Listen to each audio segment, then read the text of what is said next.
입찰하기 전이긴 하지만 점유자가 누구냐에 따라서 명도가 상당히 길어질 수가 있습니다. 저도 일단 현장을 가봤습니다. 노크도 해드려보고 벨도 눌러봤는데 아무도 안 계시더라고요. 전기 계량기도 작동을 안 했습니다. 우편물도 많이 쌓여 있었습니다. 관리비도 한 5달치 정도 밀려있는 상태였고, 그래서 혹시나 맞은편에 세대가 이 바로 공매 물건에 점유하고 계신 분을 만나 뵌 적이 있으신지 여쭤드려 봤는데 왔다 갔다 하시는 모습을 본 적은 없다고 하시더라고요. 현재는 이 물건을 점유를 하지 않는 걸로 판단을 했습니다. 네, 안녕하세요. 행꿈사의 빌려원입니다.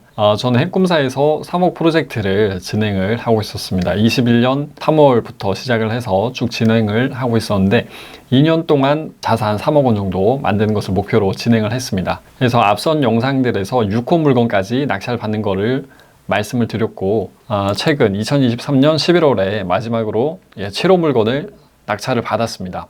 그 낙찰 받은 물건 조사 과정부터 그 다음에 왜 낙찰을 받았는지 그리고 어느 정도 남길 수 있는 금액으로 낙찰을 받았는지 쭉 설명을 드리겠습니다.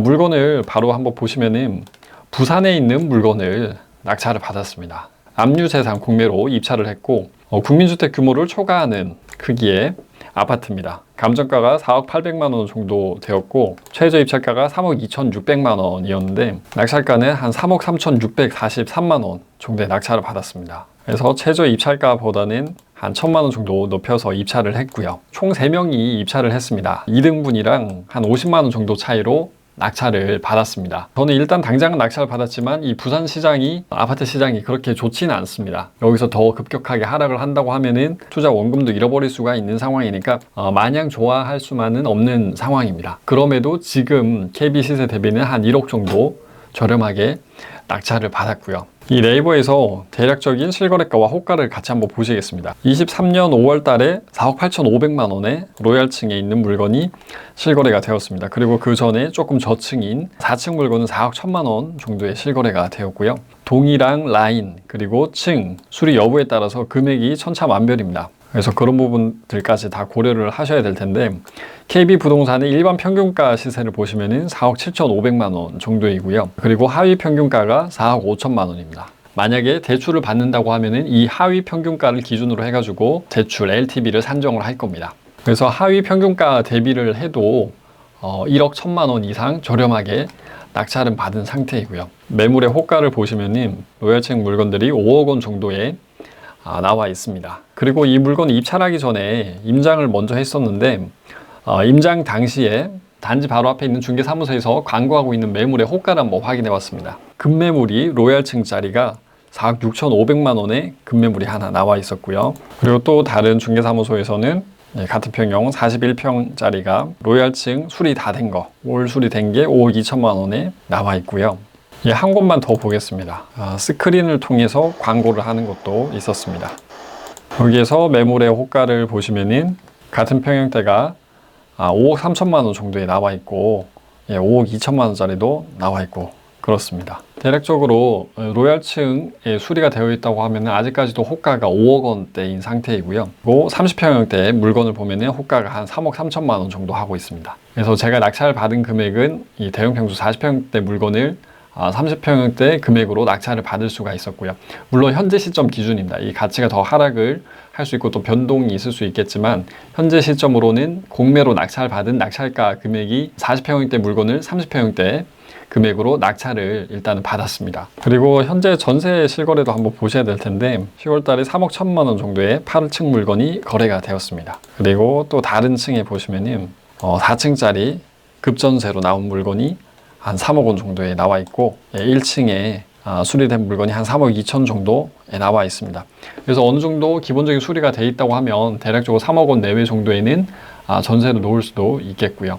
KB부동산 평균가를 봐도 3억 원 이상에는 시세가 형성이 돼 있다는 것을 알 수가 있습니다. 이 부동산 지인 사이트를 통해서 부산시장의 전체적인 전반적인 흐름을 보시면은 2023년 11월 기준의 매매가 수준은 한 2020년 11월, 12월 정도의 수준으로 하락을 한 상태입니다. 2023년까지 입주 물량이 상당히 많았습니다. 대략적으로 보시면은 2016년부터 해서 2023년까지 해서 수요 대비 거의 2배 가까운 물량들이 계속해서 매해 공급이 됐습니다. 그래서 누적된 입주 물량이 많다고 보실 수가 있겠고요. 그나마 2024년부터는 좀 물량이 줄어들긴 하지만 2024년에도 입주 물량이 좀 남아있는 상태고 25년이 되어서야 좀 물량이 없습니다.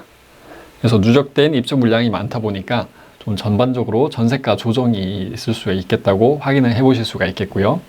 그 다음에 새롭게 분양하는 아파트들도 이렇게 전세가가 하락을 하고 하니까 투자 목적으로 매수를 하셨던 분들이 잔금을 제때 못 내시니까 매물을 던져서 내놓으시기도 하고 또 전세가를 낮춰가지고 전세 임차인을 찾기도 합니다. 그래서 전반적으로 이렇게 시장의 흐름이 좋지 않은 상황인데 여기서 더 가치가 하락을 할 수도 있습니다. 하락을 해도 조금 덜 할 만한 아파트라고 한다면은 한번 입찰을 고려를 해보실 수가 있죠. 이 지도를 통해서 특징을 한번 보시겠습니다. 서울도 지하철 2호선이 좋을 텐데 부산도 2호선이 좋습니다. 2호선의 중심에 이곳 서면이라는 중심 상업 지역이 있고요. 그 다음에 동측에는 문현 금융업무지구가 있고 그 다음에 조금 더 가면 이제 해운대가 있습니다. 그리고 서측편으로는 많은 산업단지들이 들어서 있는 요 사상 쪽 그리고 요 위쪽으로 화명까지도 쭉 연결되어 있는 라인이 이 부산 지하철 2호선입니다. 그래서 공매로 나온 물건은 부산의 중심 상업지역인 서면에서 두 정거장 떨어져 있는 곳에 위치를 하고 있습니다. 이곳 가야역 4번 출구로 나오시면은 한 3분 만에 아파트 단지로 진입을 할 수가 있습니다. 그래서 첫 번째로 입지가 좋다는 것을 알 수가 있겠고요. 그래서 지하철역에 바로 인접해 있고 또 바로 앞쪽에 이 대로변도 있습니다. 이 가야대로라는 대로를 타고 중심지로 편리하게 접근할 수 있으니까 교통면에서 상당히 편리하다는 것을 알 수가 있겠고요. 두 번째 특징은 여기 바로 위쪽에 보시면 철로가 있습니다. 그런데 이 철로를 이전을 지금 부산시에서 추진을 하고 있습니다. 이 기존의 경부선은 가야선으로 이전을 추진을 하고 있는 상태입니다. 그러면 여기 서울의 경의선과 마찬가지로 이곳 철로를 이제 나중에는 공원화를 할 수가 있게 됩니다. 차량 기지를 아파트 단지나 그 다음에 일자리가 들어서는 복합 단지로 개발을 할 수가 있게 됩니다. 그리고 위쪽에 또 철로가 이렇게 많이 있는데 이 철로도 나중에 지하화를 하는 것을 추진하고 있는 상태입니다. 지금 2023년 11월을 기준으로 해서 이 11월 달에 경부선 지하화를 위한 특별법을 여러 의원들이 여당, 야당 할 것 없이 발의를 하고 있습니다. 그렇게 지하화하는 대상으로 선정만 된다고 하면 이것도 이제 개발을 할 수가 있게 되니까 세 번째 호재로 좀 기다려 볼 수는 있겠습니다. 첫 번째로 입지가 좋고 그 다음에 개발 호재가 경부선 이전을 한다는 거. 이 부지는 앞으로 업무지구랑 그 다음에 주거지역이 들어설 겁니다. 그리고 세 번째로 이 북쪽에 있는 철로들도 다 지하화를 한다고 하면은 개발 압력이 계속해서 높아질 수 있을 걸로 생각을 할 수가 있습니다. 그런 사정 때문에 이제 다른 신축들이 또 하락을 하고 있을 때 구축 아파트이긴 하지만 계속해서 좀 가치를 지켜내고 있는 상황으로 보입니다. 그리고 인근의 중개사무소에 전화를 해가지고 문의를 했을 때도 일단은 1층 물건이기는 하지만 한 4억 3천만 원 이상에는 충분히 매도가 가능할 걸로 이렇게 설명을 해주셨습니다. 네, 그래서 전반적으로 이런 물건, 양호한 물건으로 보이는 이 물건의 현장을 한번 탐문을 해보았고요. 그래서 밤에 이 광안대교를 타고 이 서면 쪽으로 진입을 해서 가야역 역세권 아파트다 보니까 가야역으로 한번 내려가 봤습니다. 실제로 이 역 4번 출구로 나와가지고 아파트 단지로 들어서는 길에 바로 인근에 상가들도 많이 늘어서 있었고요. 단지로 가는 길에 좌측편에 대로가 가야 대로가 있으니까 통행량을 볼 수가 있을 텐데 엄청나게 많은 차들이 인동을 했습니다. 그리고 단지 내부로 드나드는 차량들도 많았고요. 많은 중개사무소들, 학원들, 근린 상가들이 많이 들어서 있었습니다. 그리고 입찰하기 전이긴 하지만 점유자가 누구냐에 따라서 명도가 상당히 길어질 수가 있습니다. 내부에 점유자도 가능하시다면 한번 만나 뵙고 어떤 계획을 가지고 계신지 여쭤보시면 좋을 텐데 저도 일단 현장을 가봤습니다. 노크도 해드려보고 벨도 눌러봤는데 아무도 안 계시더라고요.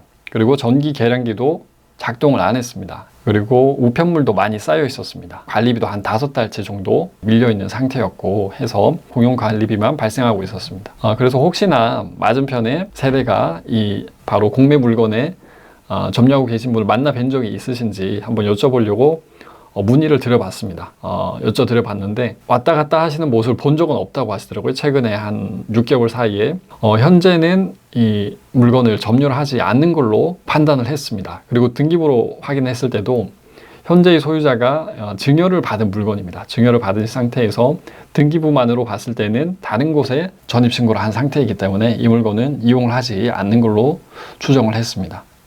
또 발코니 뒤쪽으로 가봤을 때도 불도 꺼져 있는 상태였고, 그리고 뷰를 봤는데 1층이긴 하지만 좀 트인 뷰이기 때문에 거주하시는 데는 특별히 유해가 없는 걸로 확인을 했습니다. 그래서 이런 물건을 최종적으로 한 1억 원 정도 저렴하게 입찰을 해서 50만 원 정도 차이로 낙찰을 받은 상태이고요. 지금 낙찰 받은 금액의 한 80% 정도까지는 대출이 가능한 걸로 확인을 했습니다. 그래서 잔금을 내고 명도를 하는 과정까지 계속해서 말씀을 드리겠습니다. 네, 오늘 준비한 영상은 여기까지고요. 시청해 주셔서 고맙습니다.